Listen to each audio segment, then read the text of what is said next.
So welcome to Jumbo IS and welcome to our lecture series called Daily News in Shorts. In this lecture series, we cover a particular day's current affairs in a short span of time. Now, needless to say this, revise this lecture just after watching it. Otherwise, you'll quickly forget these current affairs that you have just studied. Okay? Now, you can revise these current affairs from the notes provided by us, and these notes are shared on our Telegram channel. The link to our Telegram channel is provided in the comment section just below this video. All right? Okay then, enough of the introduction. Let's straight away jump into the lecture. But first, let's take a look at the list of topics that we shall cover today. Okay, so let's begin. So daily current affairs, 16th of October, Thursday, and here is the list of topics. By the way, mind you, most of the topics today that we are going to discuss are important from the perspective of mains. Yet, there will be some prelims related facts that you have to remember. Okay, so pay close attention. Topic number 1 is with respect to fiscal problems of urban India, basically urban local bodies, financial problems of municipal corporations. Okay. Then the second topic is with respect to Forest Declaration Assessment 2025. This report has revealed that global deforestation is a big crisis and it is contributing to climate change. So we'll talk about this. Then the third is related to an article that was published in the Hindu newspaper, and it basically talked about the rising success of India's biotechnology sector. So we'll talk about this. And in the end, we'll talk about World Heritage Outlook, a report released by IUCN, okay, which says that some ecosystems in India are threatened and biodiversity over there is also threatened. Okay, so these are the 4 news items. Topic number 1 is related to policy and governance and also economics portion of your UPSC syllabus, but basically polity. Okay. Second topic is related to environment syllabus of your environment portion of your UPSC syllabus. The third topic is related to, again, science and technology and polity, policy and governance, basically Indian policy. Okay. And the fourth topic is related to environment portion of your UPSC syllabus. Okay. So basically it's an environment heavy lecture. Okay. Nonetheless, these are the 4 topics. Let's start discussing them one by one, starting with topic number 1, and that is fiscal problems of urban India. Now listen to me carefully, okay? You know, cities in India, okay, urban India basically contributes 66% of India's GDP. Yet, the authorities that manage these cities, these urban spaces, municipal corporations, urban local bodies, they only have access to 1% of the total tax revenue generated. So their responsibilities are huge. Yet the funds to fulfill those responsibilities are minuscule, just 1% of the total tax revenue. And most of the times, these municipal corporations are dependent upon central grants, state grants, basically grants. Therefore, if you really want that these urban spaces should be flourishing, you need to strengthen urban local bodies or municipal corporations so that they are financially autonomous, okay, and they can take decisions in an autonomous way to strengthen or to basically allow these urban spaces to flourish and contribute further towards the growth story that is India, right? So today we will talk about the financially weak position of urban local bodies and what solutions can there be to solve this crisis. Okay, so let's talk about this. So fiscal problems of urban India. So first, what was in the news? Urban India generates nearly 2/3 of national GDP. Yet its municipalities control less than 1% of the country's tax revenue. This basically makes them dependent on grants, which snatches away their financial autonomy. They cannot take autonomous decisions. They are always dependent on state and central government. Okay, so much so for financial decentralization or decentralized governance. Okay, they can't be really decentralized. It can't be really decentralized if the lowest rung of governance in India, the urban local bodies, cannot perform or function autonomously. Okay, Indian cities are not generating revenue not because they are inefficient, but because of fiscal architecture has failed them. Today, municipal finance is dependent on intergovernmental transfers, okay, transfers from center or states, loans and schemes. Clear? So, what is the situation? Okay, so urban finance flaws. The biggest flaw is revenue responsibility mismatch. Okay, cities generate 66% of the GDP, yet the authorities that manage these cities have 1% share in tax revenue. So there is a mismatch between the responsibility they have and the revenue they generate. Then municipal corporations depend on state and central transfers for over 75% of their annual budget.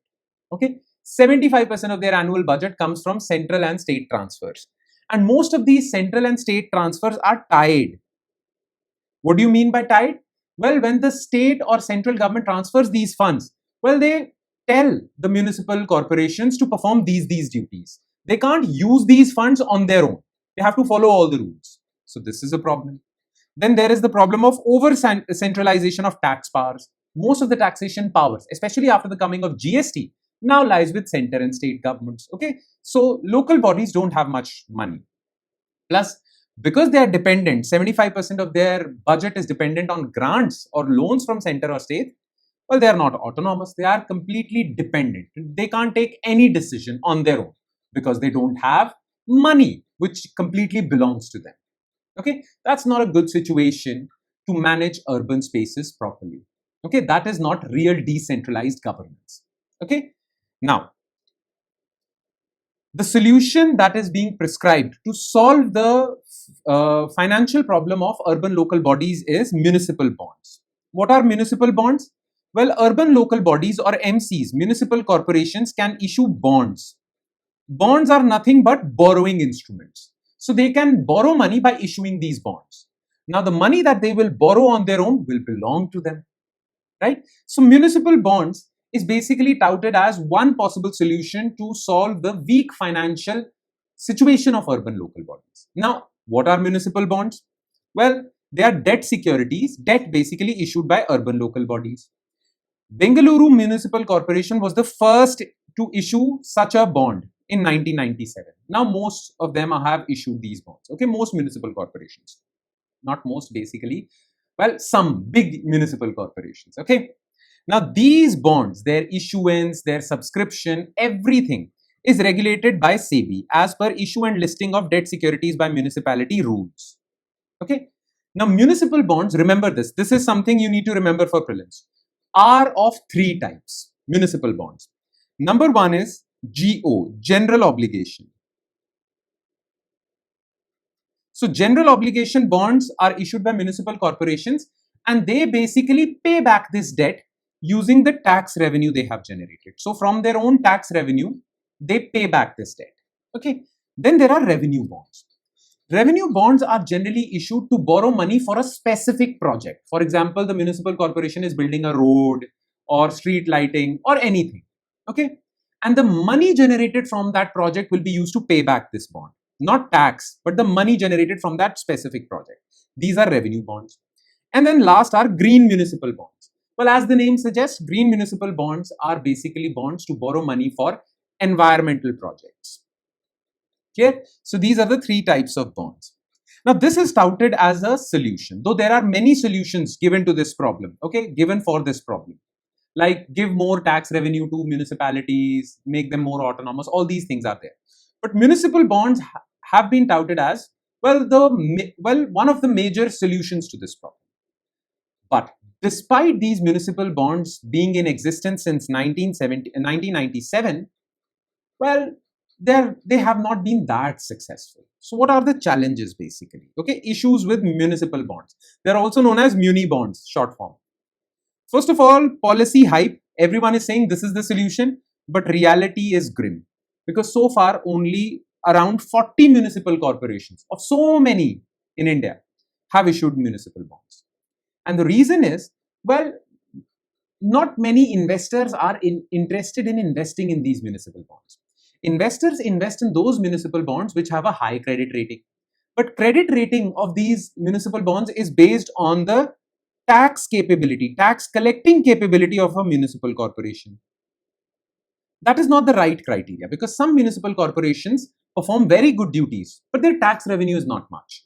So they are unable to sell their municipal bonds. So flawed credibility assessment. Okay. You don't link the credibility of municipal bonds based on the governance of municipal corporation. You base it on tax revenue. So this is faulty. Need for governance linked credit ratings. Plus, the reason why most investors are not interested in investing in these municipal bonds is that these municipal bonds offer low interest rates, lower returns. So these investors think that let's invest in a bond that gives me more return. So they are not that enthusiastic about this. Okay. Now, what is the way forward? Well, reform credit rating system. Okay. Don't just base it on revenue generated, base it also on governance of municipal corporation. Number one, create a dedicated urban fiscal fund. Create a dedicated fund in which money would come from insurance schemes, pension schemes, which would be used to provide soft loans to municipal corporations. Okay, this can be done. Legally guarantee fiscal transfers. Okay, the grants given to municipal corporations should be legally guaranteed, not at the mercy of whims and fancies of politicians. Legal guarantee should be given and they should be untied, not tied. Okay, and empower these MCs, municipal corporations, to borrow from the market directly. Don't depend on central loans or state loans. Borrow directly from the market, independently. So these are some of the policy prescriptions to empower municipal corporations, which are responsible for 66% of India's GDP. Okay, that's about it. Now let's shift our focus to second news item, and that is Forest Declaration Assessment. Now, Forest Declaration Assessment Report 2025 was recently released, and as per this report, well, despite so many commitments made by different countries that they would arrest deforestation and support afforestation, well, most of these countries have been unsuccessful because global deforestation has not slowed down. Now, this will have devastating consequences for climate change and our entire planet. Okay, this is what this report says. So first, let's talk about what this report is saying. Then we'll talk about certain commitments that the entire world has made for stopping deforestation, what some countries are doing to stop deforestation, okay, what India is doing to stop deforestation, and then we'll talk about way forward. Clear? So let's quickly discuss this. Okay, this is important from the perspective of mains. Okay, Forest Declaration Assessment. So what was in the news? The report Forest Declaration Assessment was published by Forest Declaration Assessment. Well, this is the name of the organization also, which annually publishes peer-reviewed progress. Okay. As per the report, global deforestation reached 8.1 million hectares. 8.1 million hectares of land was deforested, putting the world 63% off track to achieve zero deforestation. Okay. Every country resolved to reach zero deforestation, but well, we are still deforesting our forests. Despite renewed global forest commitments under Glasgow Summit, okay, COP26 Climate Summit, countries said that they would stop deforestation, plus Kunming-Montreal Declaration. Under Kunming-Montreal Declaration, countries resolved that they would replant forests in 30% of degraded land. 30% of degraded land would be forested again. Well, we are far away from these commitments. Okay. Now, what are the key highlights of this report? Well, point number one, forest loss continues at unsustainable levels. Countries are not doing anything. Okay. Deforestation has increased carbon emissions. Okay, this is point number two. Then, only 10.6 million hectares under restoration globally. Okay, only 10.6 million hectares of land is under restoration, which is 0.3% of your target. Okay, and forested key biodiversity area. These are those forest areas, forested key biodiversity areas, FKBAs, which host so many plant and animal species. Okay, so if these forested areas, well, they vanish, but so many species would become extinct. So these are some of the problems. Okay, now, what are the reasons behind this accelerated deforestation? First of all, agricultural expansion. 86% of all deforestation is because of expansion of agricultural fields. So this is point number one. Then mining and infrastructure projects are also going on. Then forest fires and climate change. They are also contributing to forest loss. Then weak governance and corruption. Okay, countries have forest laws, but there is corruption. There is lack of proper implementation. This is one problem. Plus the thing is that global consumption of goods and services, especially because of population rise, is at record levels. Now, this consumption means more and more production of goods and services.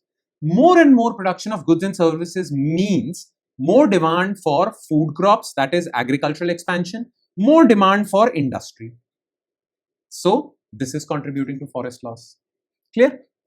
Now, why are afforestation efforts or forest restoration efforts failing? What are the issues? First of all these afforestation programs, lack finance, insufficient finance. Funding mechanism is point number one. Then, monitoring of deforestation is not up to the mark. Then, well, countries have forest laws, yet on the same side, they're also subsidizing polluting industries who do a lot of deforestation. So there is no coherence. On one side, they're supporting afforestation. On the other side, they're providing subsidies to industries that deforest. So there is no match. So this is another problem. Then, well, the only people who are invested in restoration of forests, well, the only people are these forest dwelling tribes. Okay, forest dwelling tribes have an interest in protecting forest, yet you are not giving them forest rights, and you are not, well, allowing them to participate in decision making. This is basically harming afforestation efforts and restoration quality issues. So the afforestation or restoration that you're doing is also limited to only planting trees without taking into account what kind of trees you should plant, what kind of trees would help biodiversity to grow. Nothing. You're just planting random trees. This is a problem. Okay. Now, already there are so many global efforts that are being taken to restore forests. What are those global efforts? UN's Decade on Ecosystem Restoration and Kunming-Montreal Framework Target 2, which says 30% of degraded land would be restored. Then Food and Agricultural Organization's Framework for Ecosystem Restoration Monitoring, it monitors deforestation.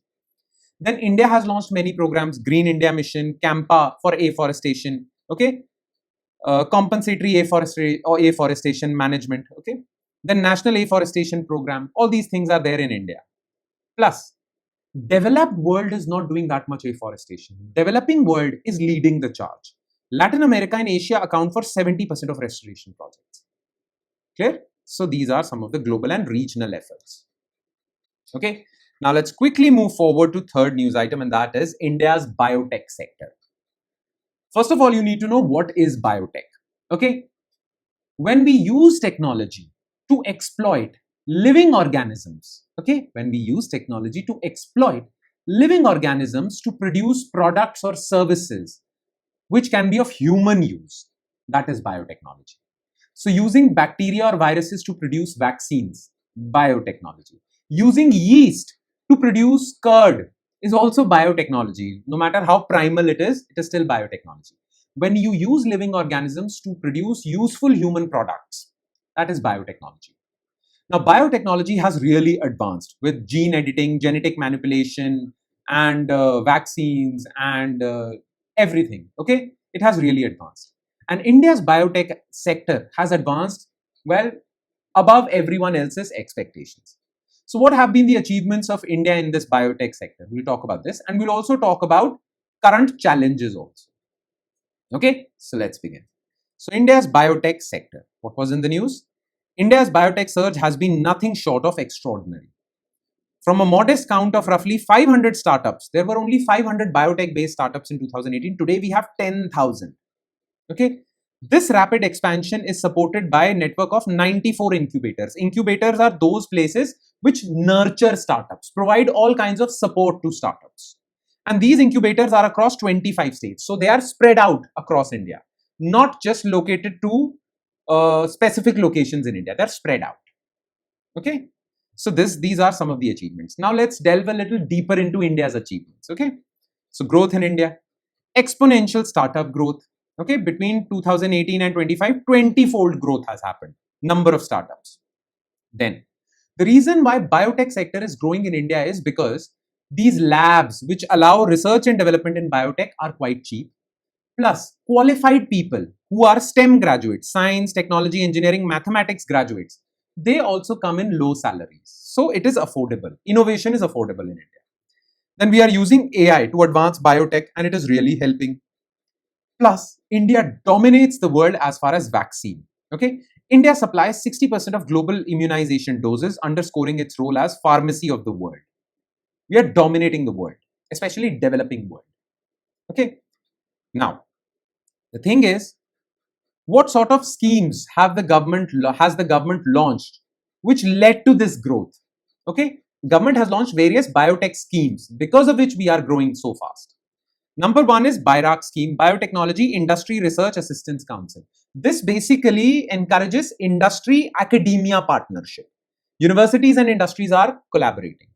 Then BioE3 policy, PLI scheme for biotech manufacturing and allowing more FDI, 100% FDI in biotech. So foreign investment is also coming in biotech. Okay, that's why startups have grown. But this doesn't mean that we are not short of our problems. Okay, this doesn't mean that, well, we don't have any problems. There are some challenges. What are those challenges?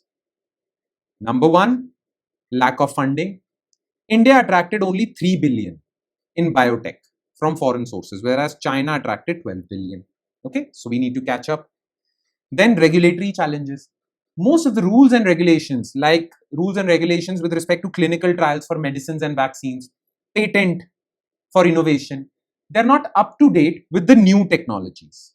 So we need to upgrade our rules and regulations, laws. Brain drain is happening. Plus, most of India's industries are not compliant with, well, they're compliant with India's rules and regulations, but they're not compliant with US FDA rules and regulations, okay, European Union's regulations. That is why we are not being able to capitalize on our export potential, because most of our biotech products, vaccines, medicines, are banned in USA and EU. Why? Because we do not comply with their regulations. So we need to align India's regulations with EU, so that these companies are compliant with India as well as USA. Make sense? Now, these are the challenges. Now, what are the proposed reforms? Very simple. Find a solution for funding. Create biotech clusters. Okay? Biotech clusters, that all biotech related services, labs, manufacturing, everything should be at one place. A company should not go for innovation to Hyderabad, for manufacturing to Bangalore. It shouldn't be moving around. It should have all services at one place. So establish clusters, reverse brain drain by providing more incentive salaries, and global regulatory alignment. Align your regulations with EU and USA. Make sense? Simple? Okay.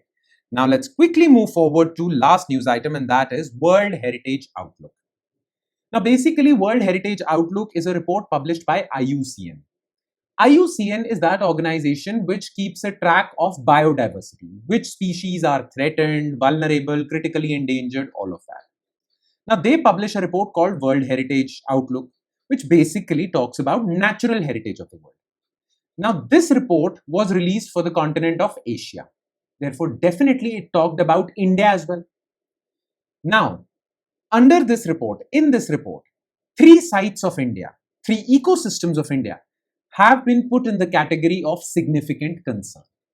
Okay, these 3 areas are Western Ghats, okay, biodiverse rich region of Western Ghats, Manas National Park and Sundarbans National Park. These 3 areas are of significant concern, which means they are disappearing, or biodiversity is disappearing in these areas. Okay, so we'll talk about this report.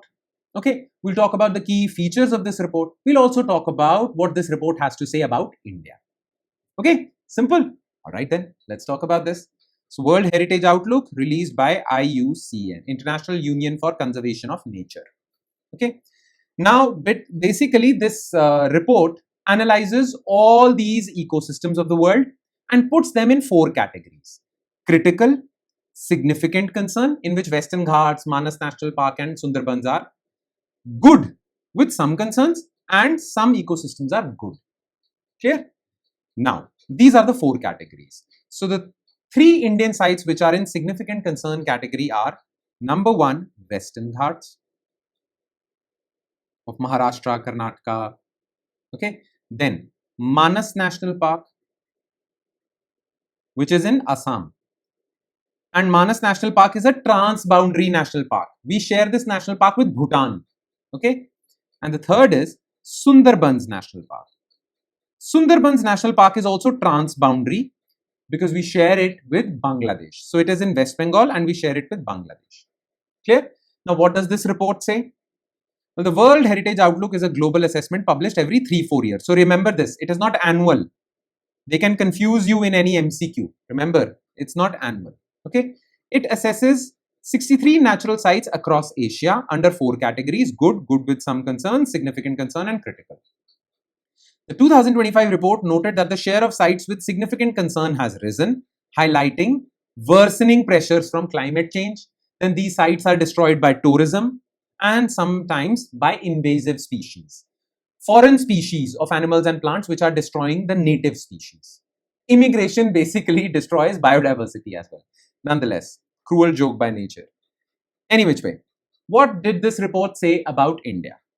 Okay, so out of 7 Indian Natural World Heritage Site, 1 site, which is Kanchenjunga National Park, is good. 4 sites is good with some concerns. 3 sites are of significant concern. Okay, what are the threats to protected areas in India? Climate change, hunting, tourism, invasive alien species. Plus, another threat is urban expansion, roads, bridges, infrastructure expansion. Clear? Now, specifically, it has talked about these 3 sites of significant concern. Okay. Number 1, Western Ghats in Maharashtra, Goa, Karnataka, Kerala, Tamil Nadu. Well, the threats to this site is loss of evergreen forests, urbanization, tourism, infrastructure. Then Manas National Park is habitat degradation, again because of urban expansion, poaching, hunting, flood damage. Assam is prone to flooding and invasive species. And about Sundarbans National Park, climate change, sea level rise, erosion, tourism pressure. Okay, very simple. Clear? And with that, we conclude today's session. So thank you so much for watching, everyone. And I'm sure it has added value to your preparation. By the way, do not forget to be consistent and regular with this lecture series. And do not forget to revise this lecture from the notes provided by us on our Telegram channel, the link to which is provided in the comment section below. On that note, I'll be signing off with the promise of seeing you again with another set of news items. Thank you, everyone.